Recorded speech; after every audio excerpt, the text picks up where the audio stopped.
Welcome to GardenDC, the podcast about everything gardening in the Washington, D.C. and Mid-Atlantic region. I'm your host, Kathy Jentz. I'm the editor of Washington Gardener magazine, and we're aimed at gardening enthusiasts, people who grow everything from edibles to ornamentals, natives to exotics. If it grows in our area, that's what we talk about.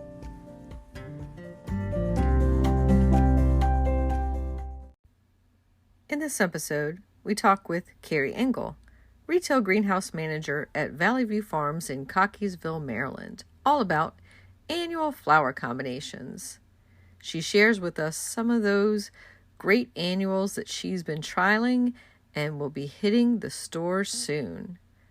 The plant profile is on Summer Snowflake, and we share what's going on in the garden, as well as some upcoming local garden events in the What's New segment. This episode, we're joined by Carrie Engel of Valley View Farms in Cockeysville, Maryland. We're going to talk to her all about annual combinations. Welcome, Carrie. Thank you, Kathy. It's great to have you on, and I can't wait to go and visit your garden center in person this season and do a ton of shopping. Well, I appreciate that, but I would like for you, to get the weather straight because this is driving me nuts. We've been getting in tropicals over the last 2 weeks, and I don't really have a place to put them. So we've been putting them in trucks, in box sheds, all kinds of stuff, just trying to keep them nice. Yeah, I'm ready. I'm ready for the frost to be gone. Yeah, we're calling this season winter spring / back and forth. It's been a seesaw here in the Mid-Atlantic. For those elsewhere in the world, we're having a frost and freeze alert again tonight. So it's been, pretty much into late April, a lot cooler than normal for us. But that's actually been somewhat good in the garden, but maybe not so good in the garden center. Yes, the stuff comes in and it looks beautiful, and all of a sudden you go out there and all the little Diplodidia and Mandevilla blooms are just kind of going, "Oh, come on, bring Ooh. back Florida." Yeah, that's tough on them. Although it has made some of the tulips and other blooms last much longer in the garden. So having the cool temps does have a little bit of a plus side there. Absolutely. I'm just not looking forward to all the phone calls we get as to why people's hydrangeas might not be blooming when they're supposed to a little bit later on, but we'll see. Well, things will even out. They all bloom in the end, pretty They much, do. right? So let's start by talking about you, Carrie, and a little bit about your background and how you got to Valley View Farm. So we like to ask here at the Garden DC podcast, were you born with chlorophyll in your veins? Did you have a green thumb coming out of the womb? Absolutely not. My maiden name is Fern, so that is helpful, but it really hasn't played into the career I chose. When I was 16 years old, I was in the 10th grade at our local high school, and we lived in northern Baltimore County, so there weren't a lot of places to work, especially where they were hiring kids.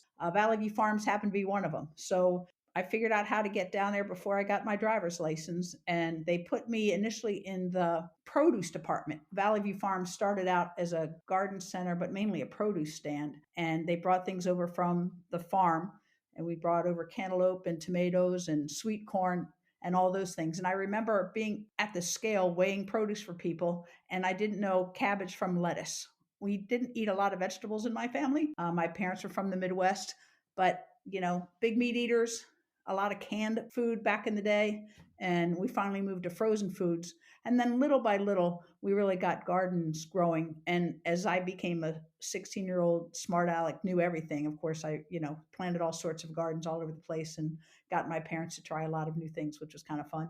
So you started off at a very young age at Valley View Farms and have been there ever since. Sorta. I did leave for 5 years in 1980, and I came back in 85. A new guy came into town. I don't know if you remember Frank's Nursery and Crafts, but they had Yeah. come into town, and I felt like I wasn't working up to my potential at Valley View Farms at the time. I had gone to college for a little bit, but backed off of it, and because I really enjoyed working, I enjoyed making money. I love customers. I love talking to the public, and I kind of backed off and didn't really like where I was headed. So I changed and went to Frank's Nursery, had a short, not that short, 5 years there.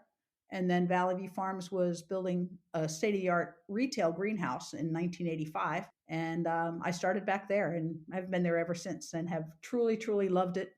and love the people I work for and work with. So I've been very, very lucky. And for those outside the Mid-Atlantic area, let's describe where Valley View Farms is and maybe some of the offerings. Okay, so if you're looking at a Maryland map, we're halfway between Baltimore, Maryland, and York, Pennsylvania. So if you go straight up Interstate 83, we're about halfway there. So we're only about a mile or so off of 83. So that's been good for us. An awful lot of our growers are north of us, and they might deliver to DC in Northern Virginia. And it's really easy to give them a quick call and say, hey, on your way, can you drop by, 60 dahlias or something that I needed for a customer? So that's been very, very good. So we're in zone, I guess it's zone 7 for most of the area we serve. We do have a couple zone 6s as you get up towards what we call the Hereford zone and northern Baltimore County. And as you get a little bit west, the weather's a little bit different. But all in all, we're a solid, solid 7 as you look at the USDA zones. And our garden center has been around since 1962, so 10 years longer than I have been. And we started out again as a produce stand, a little roadside stand, and morphed into a Christmas shop and really top garden center. And we took our farm where we had been growing all that corn and tomatoes and all that, and we started growing a lot of our own transplants. So this weekend we'll have over 70 varieties of tomato plants and almost 40 varieties of peppers, in addition to just hundreds, probably thousands of hanging baskets. We grow our annuals and our vegetable plants for the most part. Our area is so rich in perennial growers. I think some of the absolute top perennial growers in the country are located right here in Maryland. So Hmm. we're very, very lucky to have that. So we buy most of that in to resell. And same with a lot of the nurseries and everything. We get most of our things pretty regionally, pretty locally for the most part. So it's been great for us and for our customers that we really have so many good suppliers right here. And I think it's a little unique in the area for you to be growing so many of those annuals and vegetables for your own production in the store. Yeah, and our farm greenhouses are about 12 miles away from Valley View. So I'll go over there a couple of times a week just to see things how things are looking and if there are some things we like need to take while they're at their peak. But on the flip side, again, if we don't have it ready, we have all these other growers around here that we can really count on to bring things in. So we don't grow our own herbs because we have a fantastic company a half hour away that does that for us, and they go by every single day as they're delivered to other people. So that just works out phenomenally well. And growing our own, we did a little bit of that early in the 80s, but I'll be honest with you, when Home Depot and Lowe's moved in, we found that our growers couldn't always deliver plants the way we wanted them. We wanted to bring plants in that were in bloom or were in bud, and Home Depot buyers were getting them ahead of time. That was before places like Bell Nursery really became their primary source. So we started growing some of our own. And a lot of that came from going out to Ohio to what is now Cultivate and talking to growers out there, talking to some of the people that really started proven winners and them showing us the different ways we can use plants and do more with containers. And it's really just grown from there. It's really been a nice way to, I think, interact both with the public and getting us outside and learning more and more about plants all the time. So, are you growing many of the annuals from seed or from started plugs, or is it a combination? It is a combination. I'm going to say all the vegetables we grow from seed. So it can be, we actually sell beans and peas from seed. I think we probably only have to start them 7 or 10 days ahead of time before we can sell them at the garden center. On the flip side, we also sell things like artichoke that take much, much longer from seed. On the flip side, most of our flowers we get in plugs. A lot of them are vegetatively propagated. A lot of the like Surfinia type petunias or Calibrachoa, a lot of the things that people have become really familiar with in the annual garden, we get them in plug trays and pot them up into either a 4.5 inch pot, 6 inch pot, 8 inch pot, hanging baskets, and then we can mix some in our larger containers. And how do you make the decisions for some of those annual flowers that you choose to grow and like quantities? Is there a whole science behind that? There is, and we change it every year. So we have a book that I look at every year with our grower and get input from a lot of the other employees and from customers, to be honest. And we take a look at a few things. One, we look at what people are asking for. I can't say we look at trends as much as we sort of listen and say, hey, we didn't like the blue petunia we had last year, so we go out and try to find another one. We also, to try to make it a little easier on our growers, sometimes we'll try to grow series of plants. So if we're growing, let's go back to Calibrachoa, we might look for a particular series where all the colors will be ready at about the same time so we can ship up about the same time. So our table has the 10 varieties that we want on it. And to find those varieties, we do a lot of different things. Again, we listen to the the trials that are held in California every year. We also go to local trials. We have a great one right up in Lancaster at Landisville that's part of Penn State, and take a look and really just see how they grow. Sometimes we'll bring them home in our own gardens and see how they make out. What varieties? Ball Seed has trial gardens out in West Chicago. We'll check that out. And even if we don't aren't able to get there, everything is available online. You can go to Raker Roberts and see what's happening there. Even though they're out in Michigan, we can take some of that information and plug it into what we want to see in Maryland, and do a lot of it from that. And then sometimes we goof. So years ago, we grew a plant called Serena Angelonia. It broke just too often. It just couldn't handle the retail Mm. Mhm. people brushing their arm over it kind of thing. So we switched to a different variety, and it does much better for us. But we pick up, the Serena's grown from seed, the other ones are grown from cuttings, and we picked up Angel Face and some of the other varieties. They just hold up a lot better when we are really, really pressed with customers, with shopping carts, with people just, en masse going in and buying their plants. So I've seen the Chicago trials and I'm very familiar with the California trials. So when you're going out or looking at those selections, how do you know that those plants can stand up to the mid-Atlantic heat and humidity in our summers? Like I said, some of it is Landisville is sort of our final word on that because they're only about an hour from Valley View. So they really do match up to ours. And I'll be honest, I've been out at Ball Seed trials out in West Chicago, and the gardens have been at 90 to 100 degrees. And you look around and you see what makes it. And that was the first year we carried Angelonia. And that was the first year we carried dragon wing begonias because they held up, they did the job. And you'll read all sorts of things in a lot of the trade magazines to see how things do, and you read between the lines a little bit. So if Diacia or Nemesia are touted as a cool weather plant, we'll get them for cool weather, but that some of them will say they do okay in warm weather too, and we'll find out that that's not necessarily true to that particular variety. So we'll keep looking until we can find something that matches what we think our consumers are looking for, what our gardeners are looking for, and what will actually hold up in their gardens. And for the annual season, do you define that kind of as Mother's Day through Labor Day or a little bit before, a little after that?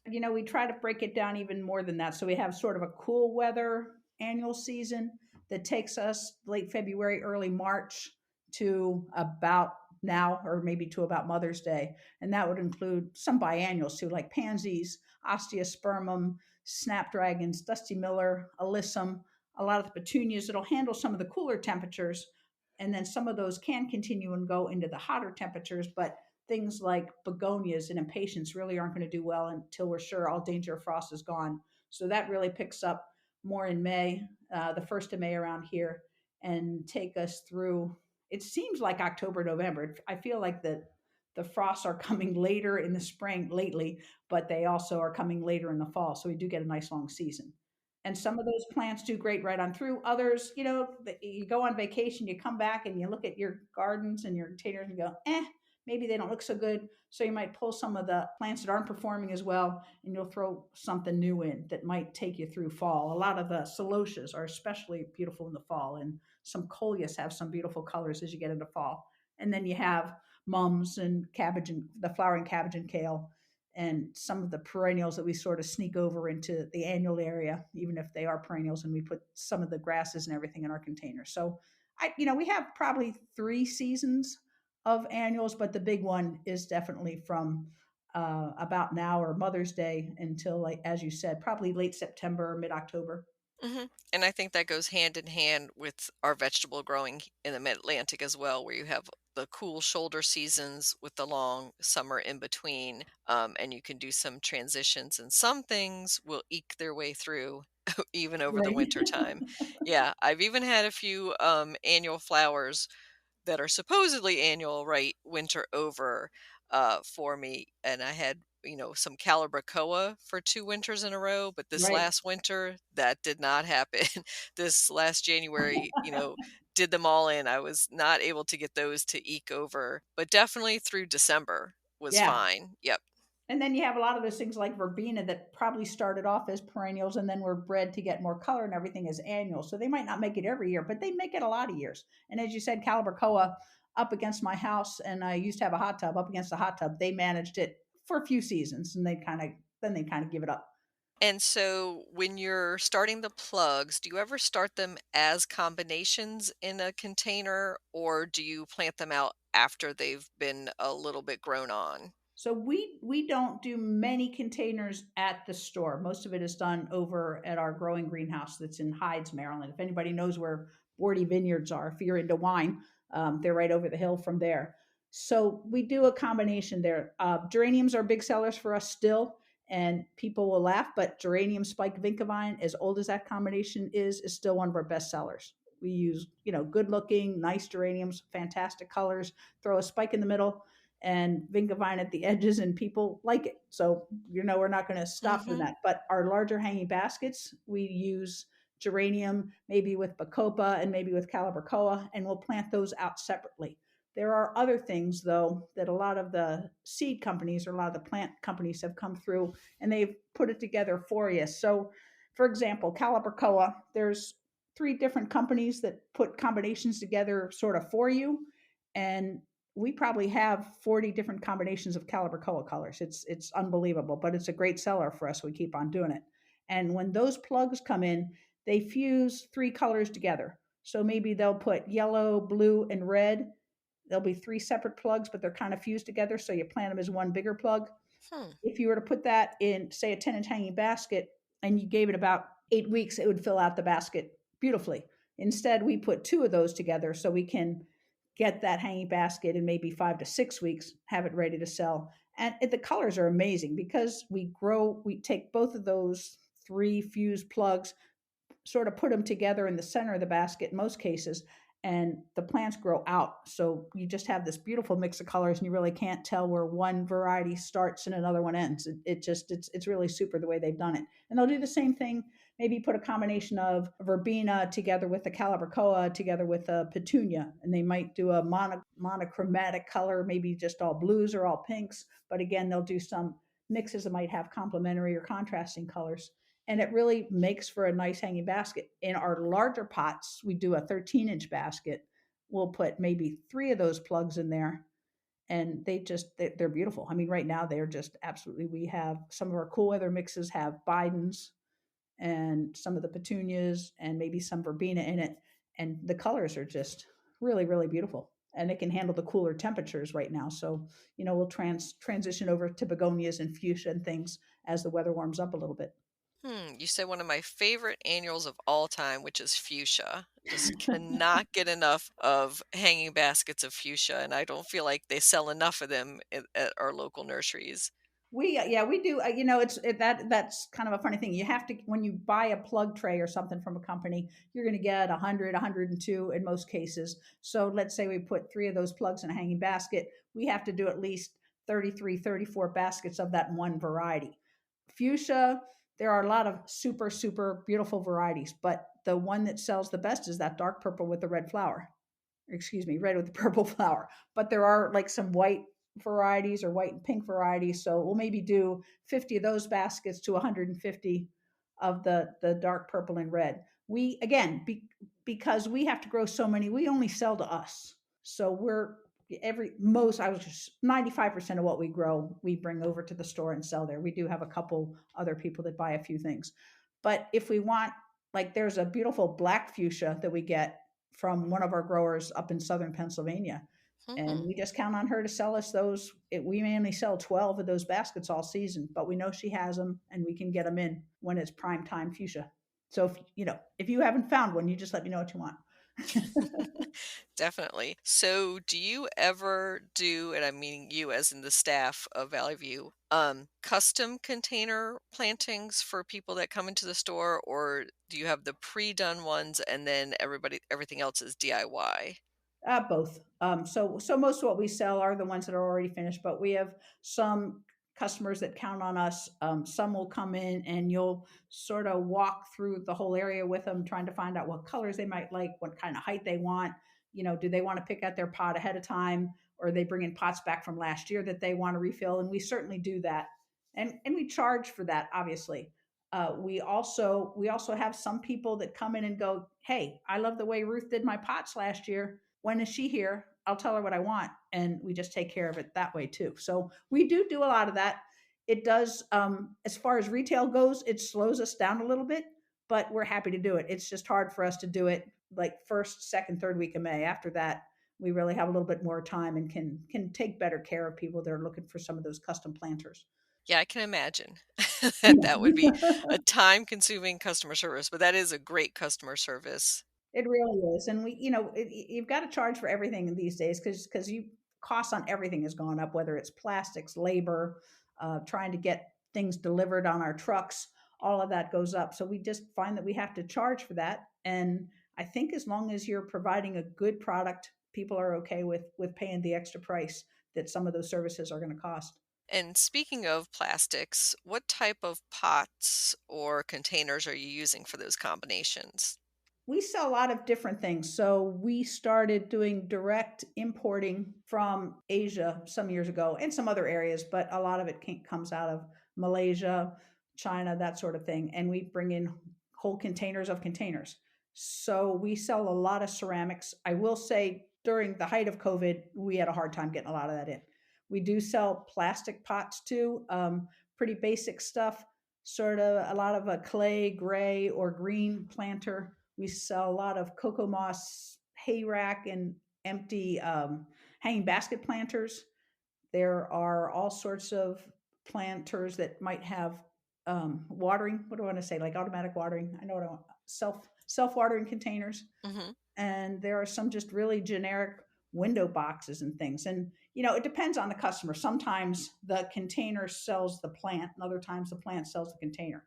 So there are some absolutely gorgeous containers that people pick up, and then they'll walk through and try to pair it in that direction. Other times somebody will come in and buy a beautiful banana plant, or some sort of exotic house plant that we might have, and then they're going to go out and just find a container that's going to pair well with it, but not necessarily take away from what the plant looks like. It's really interesting how people will do it, but they follow each other, no doubt. If plant sales are up, container sales are up, and vice versa. And for the combinations you're potting up in the store, are you using a particular soil mix? And does it have fertilizer in it, or are you adding that afterwards? The things that we pot up at the store, we use, to be totally honest, we use broken bags of anything that comes out of those areas. So it's usually different companies, Dr. Earth potting mixes, Miracle Grow potting mixes. We use a whole lot of Ocean Forest, which is a Fox Farm mix. And we also use a lot of Lambert mixes. So they're very similar to what our farm uses. A peat mix, maybe with some bark and perlite in it, that's going to drain pretty well. In general, they don't come with fertilizer in it, but whenever we're repotting, we add Osmocote just to get it through for the customer, and then explain that with most containers, they should use a water soluble fertilizer of some kind to just keep it looking good, especially on some of the heavy feeders like the petunias again and the calibrachoa, sweet potato vine, even though I like to slow them up sometimes. But yeah, a lot of those different plants. Yeah, I was gonna say, does sweet potato not vine need fertilizer? Because those could I be don't think so. they could be monsters with when left on Absolutely. their own. Yeah, almost a little bit too much. So that does bring up maintenance when we're talking about some of the monsters that can get a little overgrown in some of your containers. And say you have a combination of bacopa and some sweet potato vine and maybe a petunia or verbena, and one starts to take over the pot. So what's your advice on that? Cut it back. Just take a pair of scissors and just snap it back. Plants come back from it. Years ago, before Valley View Farms had, we have 12 greenhouses over at our farm. We have our glass greenhouse that we retail out of, but we also have a 10,000 square foot house where we bring in everything from the growers, including our own farm, and can take care of them until we need them down at the store. And we order every single day, so it's not like the stuff sits up there very long. But that has saved us from having to maintain plants and cut them back. I remember years ago, we would have petunias just in flats, sitting on the ground far away that we would just bring down as we needed them. And you'd have 13 days of rain in May, and the petunias would be absolute mush. And you're like, what do? You can't sell them looking like that. So we put up a lawnmower and we fed the flats of petunias underneath the lawnmower, brought them out the other side, and within a week they were ready to sell again. So we kind of do the same things. So our hanging baskets maybe get a little out of whack because we've had some rain or they haven't sold to our expectations. We can take those hanging baskets, cut them all back to about 3 or 4 inches, and they're ready to sell again in a couple of weeks. And we tell customers the same thing. If you have some kid that's taking care of your garden or your containers while you're on vacation, it's happened to all of us. You come back and you're like, oh my gosh, they must have missed at least a week of watering, and everything of course is wet when you get back. But you can go ahead and cut that plant back and it's going to come back. What I usually do is actually cut it back before I go on vacation. If I have things like Calibrachoa, Verbena, petunias, and by the time I get back, they're looking pretty good. Plus, they don't need as much water if there's not as much foliage there to keep them going. That's great advice, Carrie, because yeah, before you take that late July or August, the hottest part of the summer Right. vacation away, that's one of your biggest worries is all those containers and what will happen to them. So yeah, giving them a drastic haircut is actually good at that point in the season because they're starting to get a little scraggly and overgrown usually too.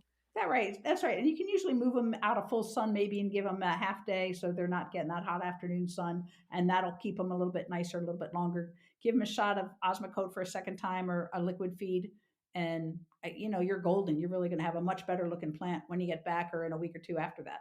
So mostly we've been talking about annual combinations in containers. So annuals are also called bedding plants, which is always a funny term to me because all plants grow in flower beds really in the ground if you think Exactly. about Right. it, and then why this particular type is called bedding plants. But that's really comes, I think, from our Victorian forebears that they like to have bedded out just annuals in different patterns and different combinations, and that's kind of considered old fashioned now, but you still see it a lot, especially at commercial locations or say at a public garden like Longwood. You'll still see beautiful annual bedding combinations. So let's talk about some of the annuals that do best and maybe some of your favorite combinations for bedding Well, plants. I just want to mention, like when you're talking about bedding plants, I remember when I first started at Valley View, we got in most of our plants from Ohio Hmm. because they could grow it cheaper, I guess, than we could. And you'd sell a 12 pack of petunias or a 12, maybe a 6 pack of impatiens for, I hate to say it, it was 99 cents when I started. But then, little by little, you got into the individual potted plants. And a lot of what we sell right now, our number one size is a 4.5 inch pot, and it sells for $6.99 a pot compared to what we sold those other things for. So I think containers and container gardening helped us sell those a little bit by showing kind of what's neat and cool. And I know it's way overused, the whole thriller, filler, spiller thing, but it kind of works for people. I have people I work with, if they even hear me start to say it, they walk away because they they don't like it. But for a newer gardener, it's just helpful. You want Hmm. something kind of tall, you want something kind of in the middle, and then you want a hangy wangy plant.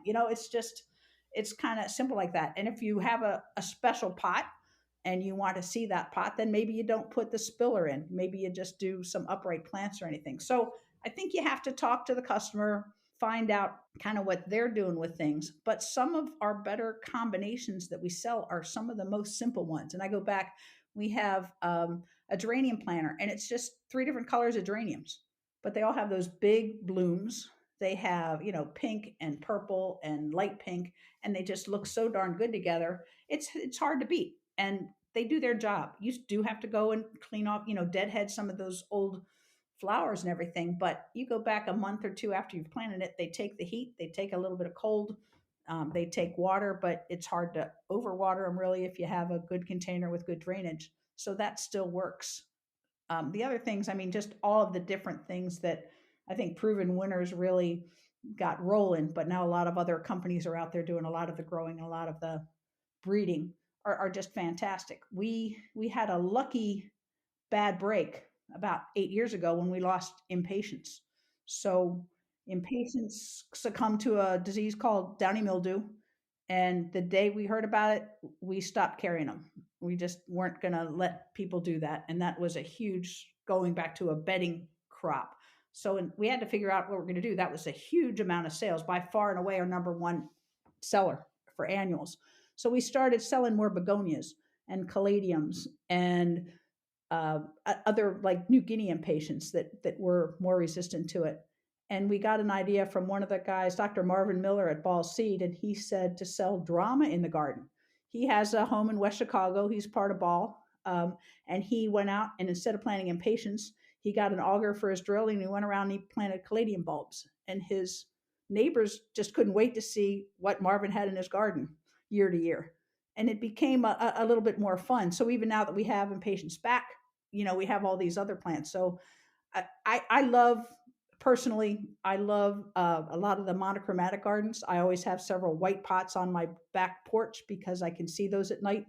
And I used to love double impatiens with bacopa, with a white caladium, again, simple, whatever pot you put it in, because it's white, you kind of don't see the pot at night, but you do see all the plants. So that's very, very cool. I live a ways back from the road. I use begonias a lot. There are some newer varieties from Duman called Iconia that are bigger than a lot of the old rigger begonias, and they have a little bit of a fall, I want to say. So they kind of come down over the pot, but they're still upright enough that they're a good 12 to 18 inches above that. And you put out a yellow Iconia or some of the bright orange ones, and you can see that driving by. And I don't have to put anything with that because it really does the job all by itself. So instead of doing a mixed container, I'll do several containers with different things in them. So I have a shady spot in my front yard. So I'll use caladiums and I'll use begonias and I'll use some of the New Guinea impatiens instead of trying to mix them all in one. And to be honest, it's easier to water that way and a lot of other things. The other plant that I think is fantastic for combinations are all the coleus. There are just so many great varieties out there, and bright reds and pinks and greens and yellows. And you can put those in a pot. They're an instant thriller because most of those get to be 2 feet or taller. And then you can still put begonias in front of them, or you can put again, the New Guinea impatiens, or I don't usually mix Angelonia with it, but you go in and get some of the verbena and even the sweet potato vine. I now stick to all the dwarf varieties because, yeah, we've already kind of mentioned how they can get out of Yep. hand. But then you can also mix in, foliage plants. So we go to the Marguerite sweet potato vine. It gets wild. It doesn't do that great in shade. So go in your houseplant section and get a neon pothos. It's going to give you that same color, that bright chartreusey color that you can use, and pair that with a coleus that maybe has a little bit of yellow in it, and you can pair it with a New Guinea impatiens that has that sort of yellow band in the center of it, and just all sorts of fun things you can do. And I think the best way to do it is to go into a garden center with your shopping cart and just put things together. Just see what looks good to you. And not to mention that coleus come in sun coleus and the traditional shade ones that, Right. prefer to be in shade. Might get a little crispy around the edges if you put them in afternoon sun, but if you water them well, they should still do in part sun. But all the sun coleus are just fabulous, and all those jewel tones and those bright colors that you mentioned that we can combine with other annuals. Yeah, and they've got some varieties that have been out for a while now, but like Burgundy Wedding Train and Lava Rose that are a hanging coleus. So you can use that in some of your combinations too and get that spiller from coleus and do some other things upright. And I do okay with them in my pots in part shade. They do okay in full sun if I have a bigger pot. And I know those roots have gone all the way down and taken up as much soil they can. And they are forgiving as long as I put them in a deep enough pot. And where do you fall on the spectrum of snipping off the flowers and pinching back your coleus? Do you let them go wild or do you keep them under control? Depends when when it is. Everything gets to do whatever it wants in spring because I don't have time. So be honest with you. So May and June they can go to seed, but most of these newer varieties, most of the sun coleus really don't have too much of that seed set like the old seed varieties do. The old Wizard Rose and those Volcano, some of those other ones. But what is kind of fun is to do let some of those go to seed sometimes because they're propagated from cuttings. When they do seed, the seed falls and you can end up with a totally different coleus. So that happened to me last year. That was great fun. I planted one called Coleosaurus that got about 2 feet tall, and I didn't get around to breaking off the little blue flowers on the top, and they dropped, and I had a new coleus coming up underneath. It was really kind of fun. That's so fun. Yeah, and I like to let some of them go to flower just because the bees like the flowers. Absolutely. And hummingbirds surprisingly like coleus flowers too. I found a lot of that, and they Mhm. seem to be in flower the same time as my hostas. So I see a lot of those guys hanging around my front yard when they're in bloom. Yeah, and speaking of hostas, I was going to talk about combining annuals with perennials. So either in the ground or in containers, I could see coleus with contrasting hostas and other shade-loving perennials like the begonias and the impatiens you mentioned. Yeah, I think it's a great idea. My front yard, I overplanted trees when I moved in here. I'd never lived anywhere this long, and I ended up with a pretty deep shaded area. I'm also in deer country, so most of my shrubs and everything are deer resistant. Things like osmanthus and the plum yews, a lot of hellebores. Hostas are not, but I needed to have hostas because I love some of the brighter colors they came in, and in that dark shade, they really popped.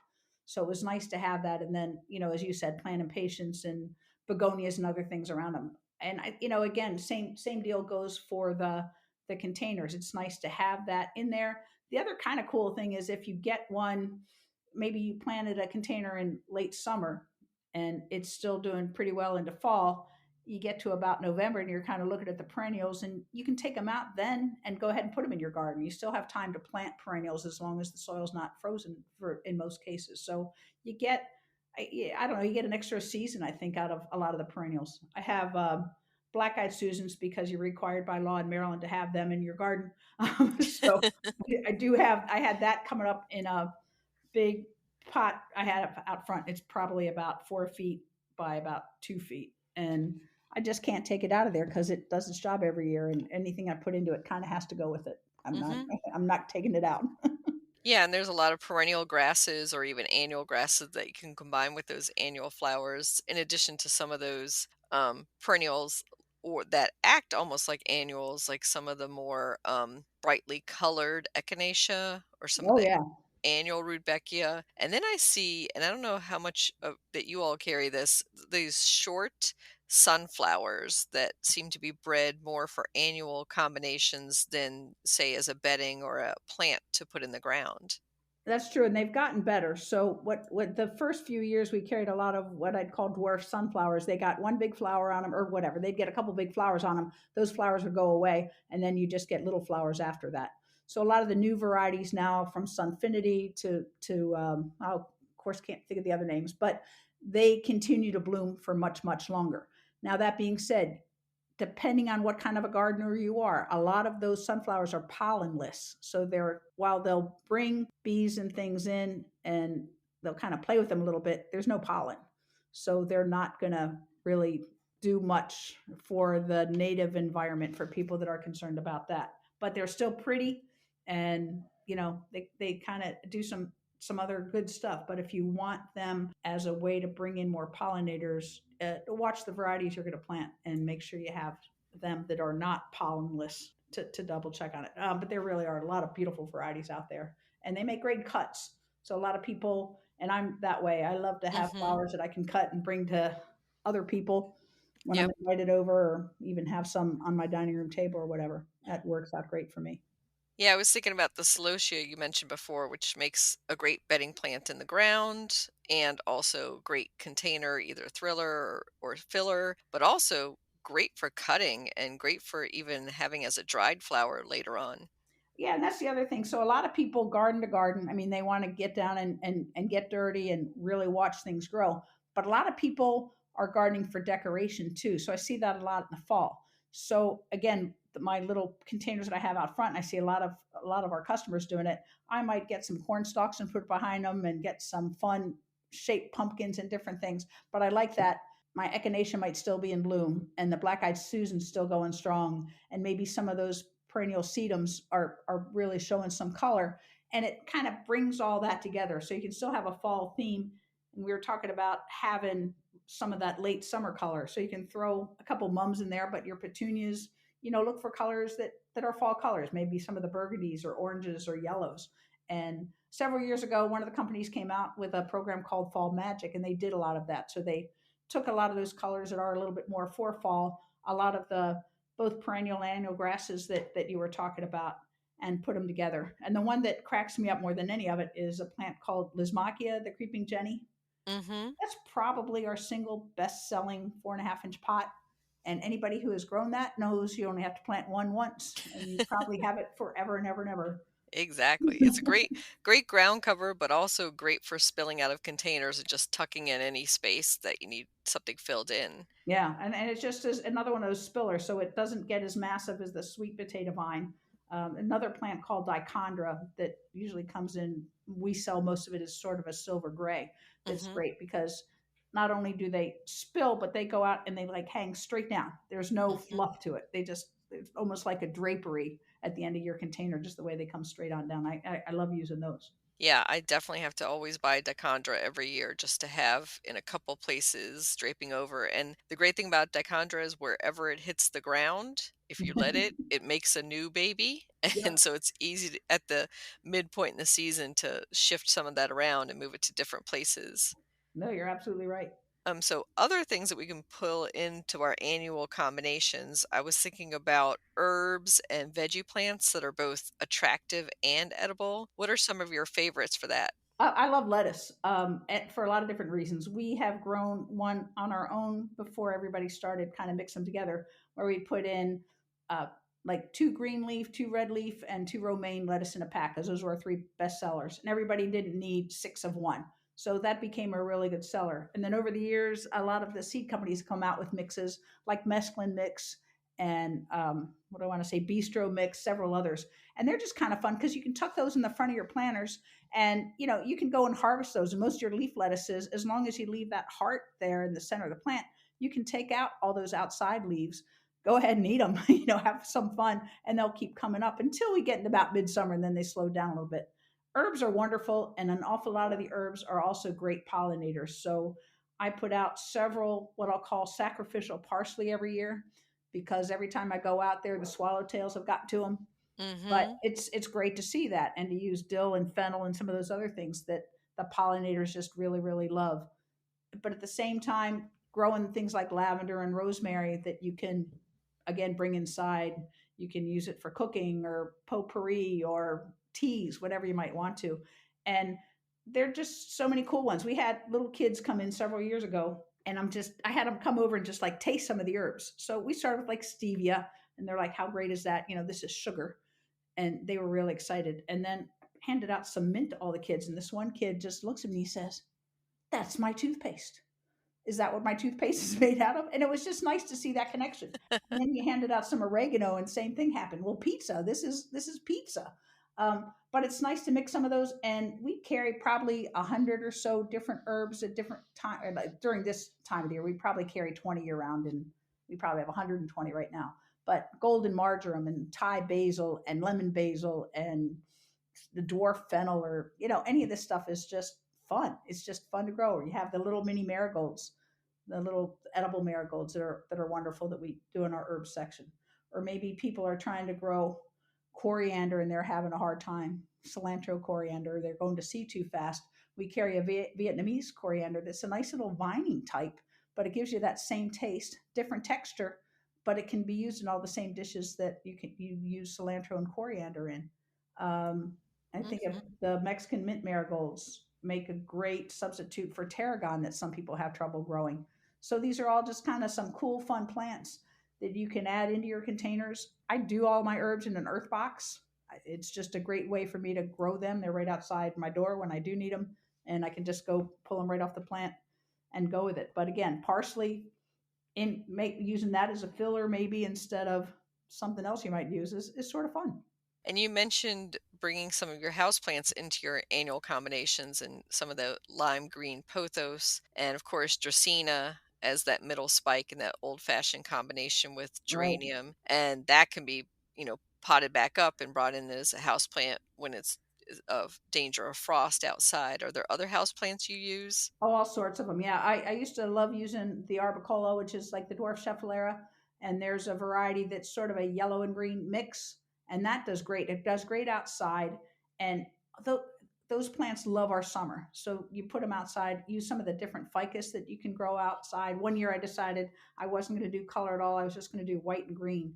And it was really one of my favorite gardens in my back patio because I used the variegated ficus and just come up with some kind of fun things. And other kind of crossovers that are tropical but can also be used as houseplants, things like the white bird of paradise. Just have such beautiful long arching split leaf, just a good architectural plant. We've probably seen enough of Ficus lyrata, the fiddle leaf fig, for a while, but that's still very popular. I unfortunately have about a 10-foot Norfolk Island pine in my family room. I don't have a very big house, so it's taking up probably a quarter of that space in there. But these plants all love it outside and do fine on their own. But I've seen a lot more mixes at some of the box stores where they have a snake plant with a diplodenia, or it sometimes seems odd to me. But I think to get people into gardening, that might be the way in. A lot of the millennials, especially, have latched onto houseplants and are all over Instagram touting some of the benefits that they found with houseplants. Succulents, I'd tell you that trend is over, but it's not. We sell as many as we ever have. It just seems to go on and on and on. So you can take, again, some of your succulents maybe and pair them with a bedding plant like portulaca that's going to take some of the same care, or like lantana that's going to like it hot and dry. A lot of the same things that a lot of your succulents would like. And if the lantana dies at the end of the season, you can certainly bring the succulents in and grow them in windowsills, for most of the year, and just have fun with it. I guess that's the main thing. And definitely fun is the main thing. I would say, that's where you can bring your creativity in and just have a lot less commitment because, right, it's annuals. Right, So, exactly. yeah, and you can change up your color scheme every year. I like to do that and try different color combinations that I haven't, and not just do the same every year, that I've done from previous years. Right, and that's always been my argument. I had a friend. We lived together for several years. Her name was Jan. Fantastic gardener. Just put me to shame, and she absolutely loved it. It was not just her. She worked at Valley View, so it was her vocation and her avocation. She has since retired, moved down with the grandkids in Southern Maryland. But what we did, where we made a mistake is I made a mistake. She didn't. We probably had 8 different garden beds around the house, and I would plant annuals and she would plant perennials, and we'd switch off every year. Well, all of a sudden you look up and you're like, wait a minute, all 8 beds have perennials in them now. So, so you start doing pots and doing other things to bring annuals back into the picture, because like you said, I want to try these new varieties. We have some beautiful petunias this year called crazy tunias that are these really cool colors, some purple and whites and magenta, and some are called like blackberry cheesecake. Just fantastic. And I want to see what they do. And the only way to really do that is to plant them in my yard and watch them for a season and see which ones I'm going to like. I love the headliner series. They're called like Night Sky and Crystal Sky and Pink Sky. And I love all those. They're the ones that are dark and then they look like somebody took a paintbrush with white paint and put like just splashes of paint on them. And they're great, but as soon as it's hot, that the spots go away. So you kind of want to warn people about that, hey, this spring, while it's nice and cool, you're going to have that definition of those white spots. But come July, when it's 90 degrees, you might not see it as much, but it'll revert again in the fall when it gets cooler again. Good point. Yeah, and plants change from day to day and week to week, and of course, different sunlight on them. And as you said, if you're at work all day, seeing them at night is going to be a different experience. And on the weekend, you can see them at different aspects as well. So, wrapping up, we want to let our listeners know how they can get in contact with you, how they can find out more about Valley View Farm, and we can't forget to let them know about your segments on Baltimore TV. Okay. Yeah, we do a TV segment called Sunday Gardener. We work with the meteorologist at WBAL TV. So now we're doing those spots with Ava Marie and Tony Pan. My longtime partner in that, John Collins, retired some years ago, but he was the one we got that started. It's probably going on almost 30 years now. So that was fun. And then we do some advertising that we kind of added to that. So not always my favorite thing is the out and out, telling people what's great about this product and that product, but still kind of fun. But the other thing we do is this Sunday Gardener segment usually runs about 9:20 on Sundays, And it's just a short 2.5, 3 minute segment. And we talk about everything gardening. So it can be pollinators or tomatoes or houseplants, any of that sort of thing. Um, so you can see that. I mean, you can YouTube any of that stuff and find it on YouTube or whatever. I get a Google alert on it, so I assume it's on Google sometimes too, or on WBAL's website. Sometimes I share it on our website or our Facebook page. So those are a couple of ways to get in touch with us. One, you can go through our website. We do find that a lot more people use the Facebook page to go back and forth, and more the Instagram page. We never really got into Twitter. We do have 2 Instagram accounts. One is one of the guys that's really into houseplants has a page just on houseplants. So when we get that rare pink Princess philodendron, we might throw that on there, and they're all gone in an hour. But in general, you can keep up with a lot of what we're carrying or what the trends are on Instagram a little bit better than going right to our website. And that's Valley View Farms, plural. Valley View Farms, plural. And you can reach me at carrie@valleyviewfarms.com and go through our website. There's a contact us page, or if you have a general plant question, it usually comes to me anyway. Great. Well, thank you so much, Carrie, for sharing some of that insider information about how annuals come to the garden center and make it to our gardens, and some of those great new introductions that we'll have to try out this year. Any last thoughts on annual combinations? I don't think so. I think a lot of it is, once you sort of know the rules, you can break them. So if you want to do all tall plants or all short plants, you can do it, marry it to a container you like.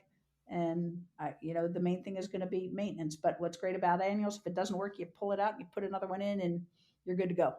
Thank you, Carrie. Thank you very much, Kathy.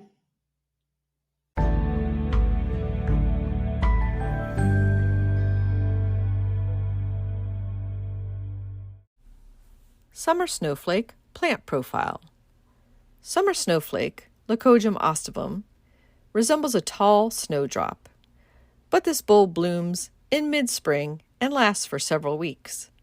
A similar species is the spring snowflake, Leucojum vernum, which is a tad shorter and blooms a bit earlier. The pretty blooms of summer snowflake are a cluster of bell-shaped flowers at the end of a tall scape that dances gracefully when moved in a breeze. The strappy foliage is similar to that of daffodils. It originates in Europe and is also known as the Loddon lily. It spreads by expanding in clumps and can naturalize if allowed to recede. Deadhead the flower stems if you do not want that to occur.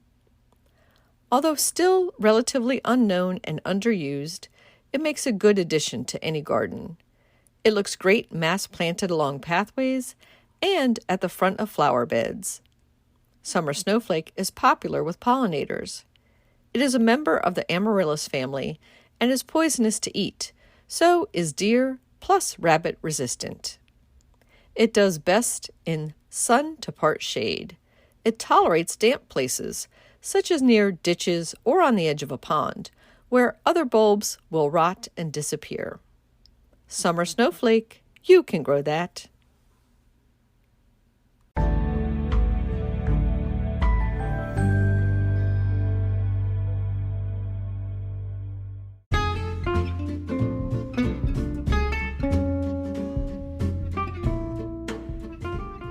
What's new this week? Well, the interns and I harvested radishes, lettuce, and asparagus over at the community garden plot. In my home garden, we had 2 nights that hit at least frost level, if not freezing, and my lilacs were very unhappy about it. But a lot of my daffodils and tulips are hanging on and looking great because of these cool temps lately. In the local gardening world, we have some upcoming events I wanted to let you know about. First is an outdoor garden event at the Vollmer Center at Silburn Arboretum in Baltimore, Maryland on Tuesday, May 10th, being hosted by the Maryland Horticultural Society. It's their annual tool drive, and you can bring anything from gloves to hand tools to heavy equipment. They posted their list on the MD Hort Society website, so check that out. In Washington, D.C., at the U.S. National Arboretum, You can attend the annual Bonsai Festival on May 6th through 8th. And also at the Bonsai Pavilion on May 14th, you can celebrate World Bonsai Day by learning to draw bonsai with local artist Mary Ellen Carsley. Down in Richmond, the Lewis Ginter Garden is having their Spring Plant Fest plant sale, and that's Friday, May 13th and Saturday, May 14th from 9 to 3 p.m.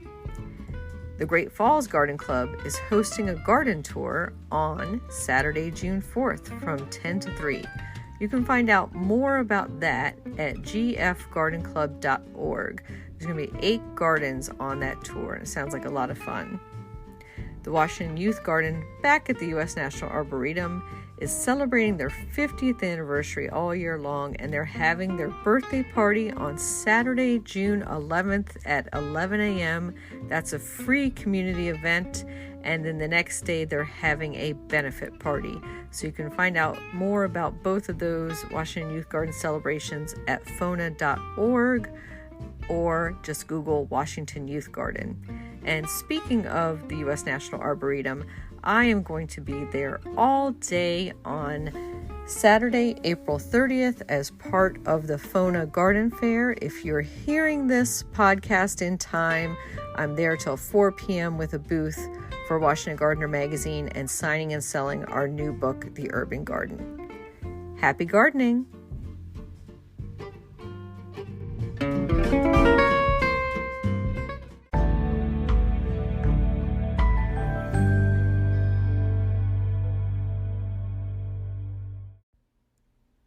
If you're a crafty gardener like myself, I want to introduce you to Let's Make Art.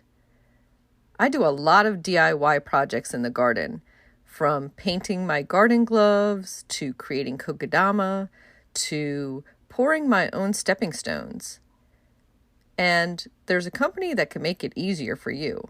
Let's Make Art is a revolutionary crafting company that aims to help everyone to channel their inner artist, whether they're 3 or 63. With the assortment of products and subscription offers, there's an endless opportunity, fun, and access to easy-to-understand tutorials and resources for everyone to learn a craft or take up a hobby. Anyone can have art supplies delivered right to their door in the form of monthly subscriptions, project kits, and supplies for a variety of activities. You can start learning basic lettering techniques to get more familiar with your abilities with hand lettering for that garden journal you might be keeping. You can also shop all the best lettering supplies, boxes, and kits curated and approved by in-house artists. There's free weekly art journaling tutorials by art journaling artists and instructors. Everyone can join with their supplies at home. Grab the prepackaged kits or get all the videos first with an art journal box subscription.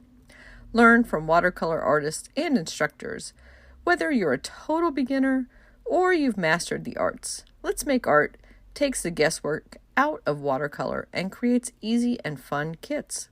The only thing you'll need is a brush. Let's make art simple, together. Check out Let's Make Art today by going to our special link, zen.ai/GardenDC. That's zen.ai/GardenDC. Happy crafting!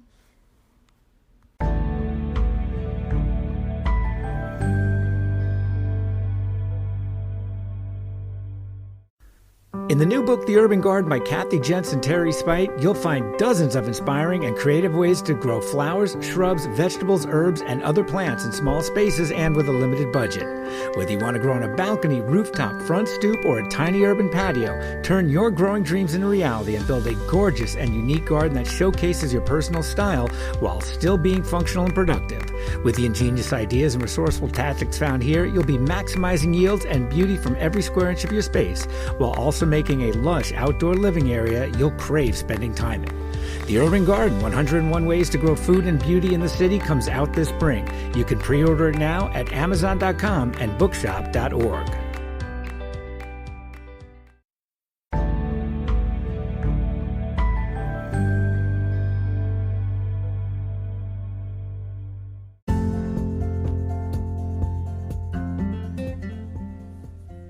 Thank you for listening to GardenDC. You can become a listener supporter for as little as 99 cents a month by going to anchor.fm/GardenDC/support. Another way to support this podcast is to subscribe to our monthly digital publication, Washington Gardener Magazine. To do so, go to washingtongardener.com. Thank you.